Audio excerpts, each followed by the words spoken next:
করতে করতে তো বছর ঘুরে গেল।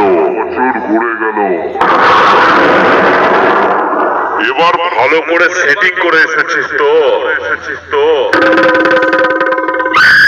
এটা বংশারিপুরের স্টার সাউন্ড। নাম শুনে তোদের মতো অনেক চাঁদুর রাতের ঘুম উড়ে যায়। স্টার সাউন্ডকে তোর এত ভয়। যাক, ভয় পাওয়া ভালো, এটাই তো দেখতে চাই।